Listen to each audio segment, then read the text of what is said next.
Dipersembahkan oleh Halo pemirsa, jumpa lagi bersama saya Julita Telahmanua dalam 30 Minutes with Satgas COVID-19. Pemerintah berencana meluncurkan program penguatan tracing COVID-19. Hal itu semata-mata dibutuhkan untuk memperkuat program penanganan pandemi COVID-19 yang sudah hampir 9 bulan melanda Indonesia. Bagaimana realisasi program ini serta apa pengaruhnya bagi penanganan pandemi COVID-19?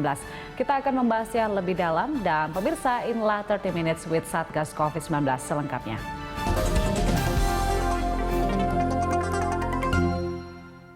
Dipersembahkan oleh Dan pemirsa, kami sudah bersama dengan Dr. Kusmedi Prihanto, Kasub Bidang Tracing Penanganan Kesehatan Satgas Penanganan COVID-19. Halo dokter, apa kabar? Baik, selamat sore, Julita. Selamat sore. Pak dokter, apa sebenarnya menjadi alasan pemerintah meluncurkan program penguatan tracing COVID-19 ini?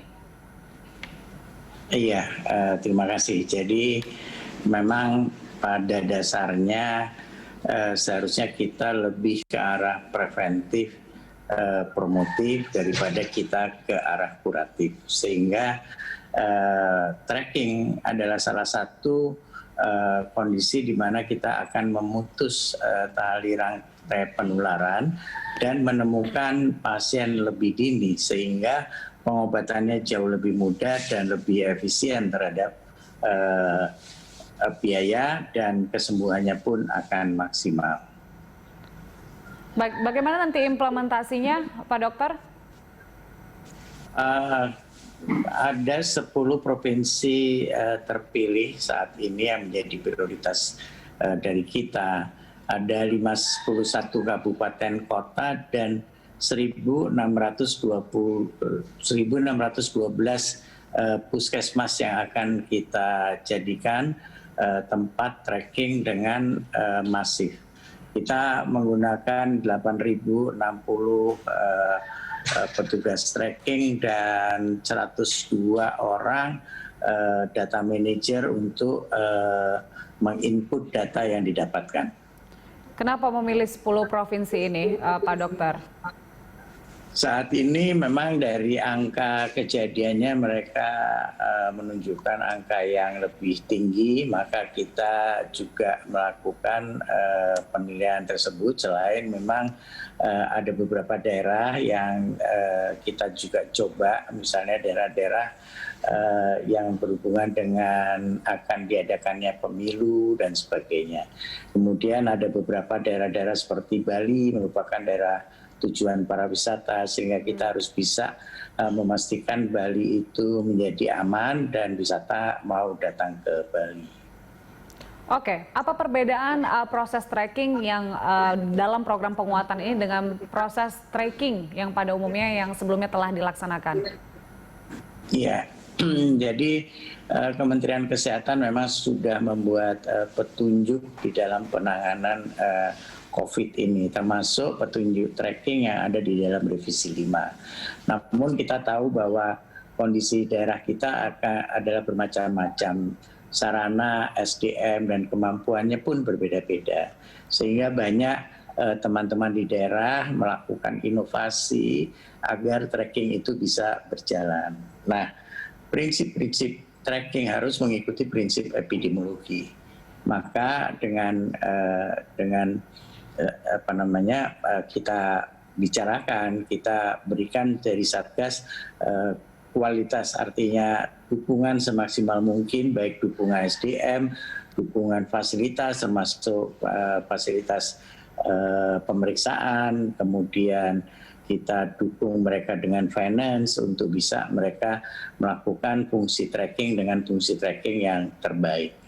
Apakah artinya provinsi-provinsi yang tidak masuk dalam program penguatan ini sudah termasuk aman? Belum juga, tapi kita tetap akan mencoba dulu. Pasti akan kita kembangkan semuanya sehingga model ini menjadi model yang betul dan baik tentunya. Karena sebenarnya tracking itu tidak hanya untuk COVID saja, tetapi tracking itu dilakukan untuk semua penyakit menular. Ada polio, ada TBC, HIV/AIDS yang selama ini dikerjakan memang berdasarkan prinsip-prinsip mereka. Sehingga hal tersebut terjadi karena memang kapasitas SDM yang ada tidak memenuhi kebutuhan. Jadi sekarang dengan adanya seperti ini kita sambil memperbaiki semua sistem, kita dukung dukungan yang diperlukan oleh daerah semuanya. Baik, Dokter Kusmedi, sebenarnya apa sih tantangan yang dihadapi oleh Satgas ini dalam proses tracking di Indonesia? Oh baik, banyak sekali ya. Jadi kondisi yang ada di lapangan kita juga sama tahu bahwa masih banyak orang yang tidak percaya adanya COVID. Ada sekitar 20% kalau nggak salah di Satgas itu masih ada orang yang belum percaya terhadap itu. Kemudian adanya orang-orang yang denial, adanya stigma yang ada di lapangan, sehingga pada waktu kita harus memeriksa orang tersebut tidak mau diperiksa, bahkan harus berkeras dengan petugas dan sebagainya. Tapi dengan kondisi yang sekarang kita mencoba turun langsung ke puskesmas dengan memberdayakan masyarakat, karena kita juga turun bersama para kader-kader yang ada di lapangan, juga mengaktifkan RT, RW, lurah yang ada di daerah tersebut untuk kita bersama-sama memperbaiki supaya kita segera terlepas daripada COVID tersebut. Artinya memang bekerja sama dengan banyak pihak untuk bisa menuntaskan masalah tracking di Indonesia. Dokter Kusmedi, kita masih akan lanjut usai jeda pemirsa. 30 Minutes with Satgas COVID-19 akan kembali setelah yang satu ini. Dipersembahkan oleh Bisa kembali lagi dalam 30 Minutes with Satgas COVID-19, masih bersama dengan Dokter Kusmedi Prihanto, Kasub Bidang Tracing Penanganan Kesehatan Satgas Penanganan COVID-19. Ya, Dokter Kusmedi, Anda sempat menyatakan tadi bahwa untuk 10 provinsi yang masuk dalam penguatan tracing kali ini, itu akan diberikan bantuan finansial juga. Ini berupa apa sebenarnya, Dokter? Ya, finansial yang kita berikan adalah insentif untuk petugas tracking tersebut dan insentif untuk para kader di wilayah puskesmas, desa, kecamatan, kelurahan ataupun kecamatan yang ada di sana, sehingga paling tidak mereka ada uang jalan untuk bisa melakukan itu. Dan juga kita berikan insentif makan untuk mereka-mereka masyarakat yang harus melakukan karantina, karena sebenarnya proses ini kan yang sebetulnya apabila ada kontak tracing terhadap seorang, kontak erat, maka yang dia lakukan yang positif diambil untuk melakukan isolasi. Tapi mereka yang negatif itu ditaruh di tempat untuk mereka melakukan karantina namanya. Jadi mereka harus diawasi untuk dia tetap di rumah, diberikan makan supaya mereka bisa makan di rumah, diawasi oleh para pamong desa ataupun kader desa untuk mereka betul-betul tidak keluar dari rumah dan difasilitasi apabila mereka perlu kebutuhan dari luar rumah. Baik, untuk penunjang di rumah sakit, laboratorium misalnya seperti itu juga akan diberikan bantuan finansial tidak? Betul, jadi program ini terdiri dari testing, tracking, dan treatment. Pada testing tentunya dibutuhkan pemeriksaan laboratorium karena memang teman-teman di daerah itu tempat-tempat untuk pemeriksaan laboratorium masih kurang, sehingga diharapkan dengan kita menemukan mereka-mereka yang harus dilakukan testing bisa langsung diperiksa dan hasilnya akan kurang dari 2 hari, 2 kali 24 jam. Oke, beberapa waktu yang lalu kita mengetahui bahwa alat tes kita itu lebih banyak digunakan untuk diagnosis karena memang jumlahnya terbatas. Bagaimana untuk sekarang, dokter? Ya, memang atas indikasi WHO ada alat sekarang yang berupa pemeriksaan antigen yang digunakan untuk tracking, bukan untuk diagnostik. Sehingga itu hasilnya bisa dalam waktu 10 sampai 15 menit hasilnya sudah bisa didapat apakah dia positif atau negatif. Namun apabila dia positif itu tetap harus diteruskan dengan menggunakan PCR untuk melakukan diagnostik. Sehingga bebannya tidak semuanya pada PCR karena PCR itu pemeriksaannya makan waktu paling cepat 6 sampai dengan 8 jam. Sehingga kalau kita bisa lebih memperpendek mereka hanya untuk tracking, maka pemeriksaan yang lebih spesifik ke arah PCR itu segera bisa dicapai.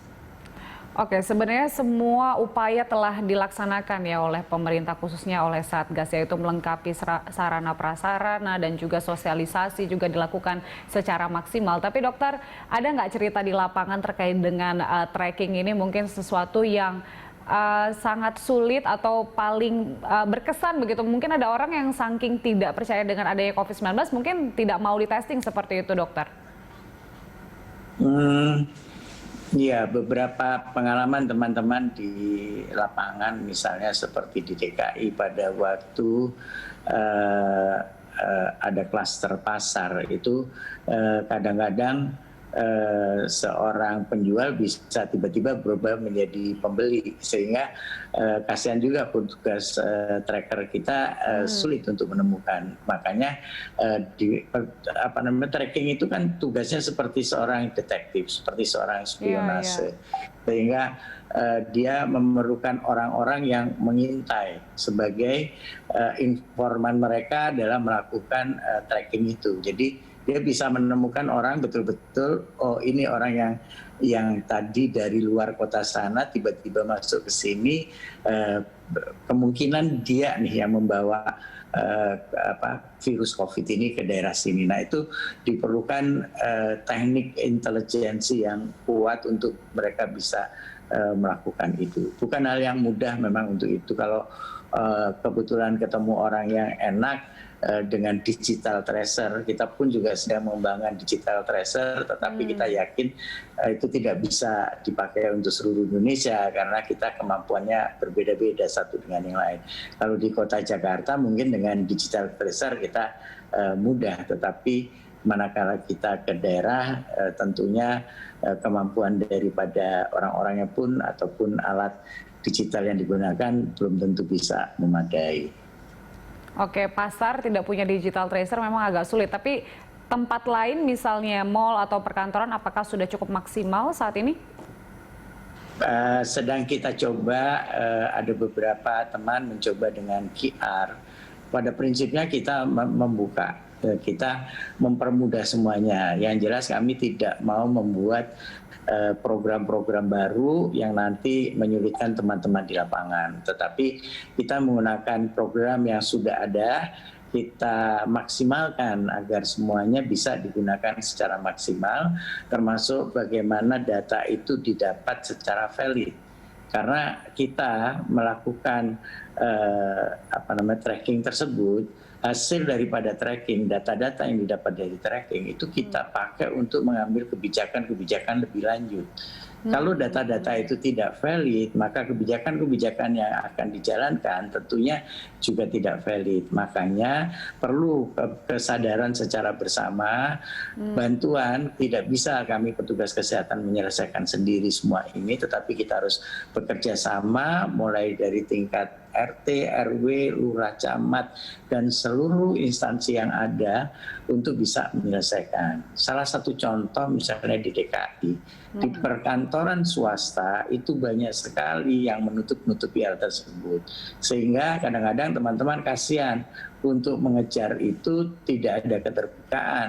Nanti kalau sudah positif baru mereka teriak ke kita. Jadi tidak mudah melakukan tracking. Justru tracking itulah kunci utama bagaimana kita bisa memutus rantai penularan. Butuh keterbukaan ya untuk mendapatkan data yang valid untuk tracking. Dokter, jangan kemana-mana, kami masih akan kembali usai jeda.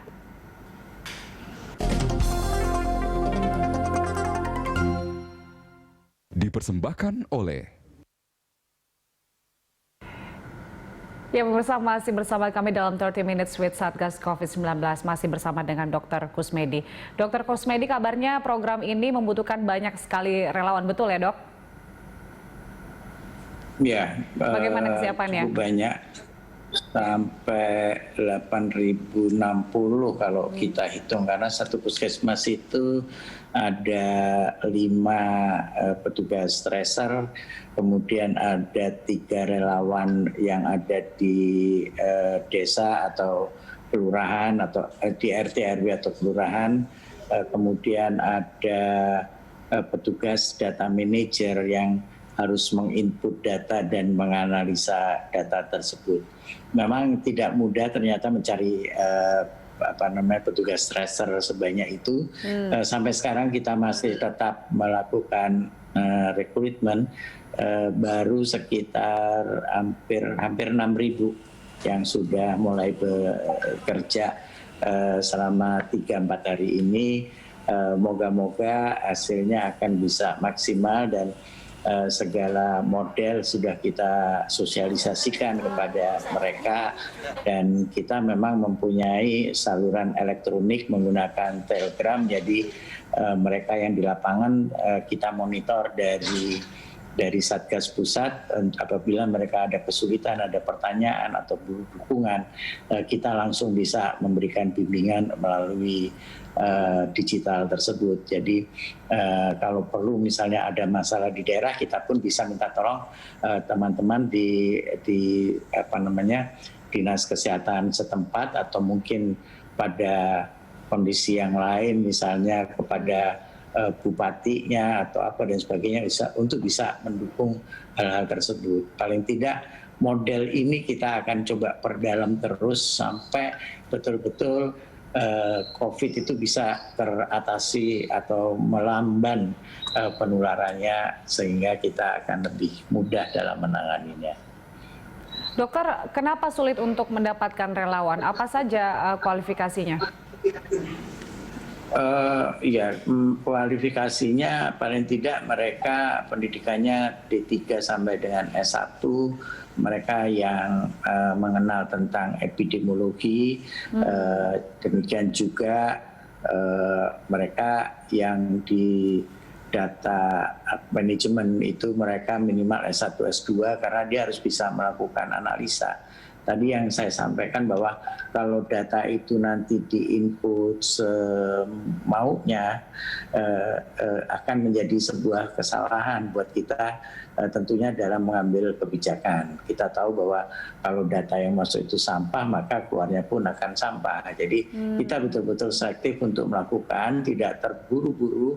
Yang penting semuanya ada kemajuan, kita monitor bagaimana kemajuan itu terjadi. Tapi ini open recruitment ya, Dok? Atau seperti apa sistemnya?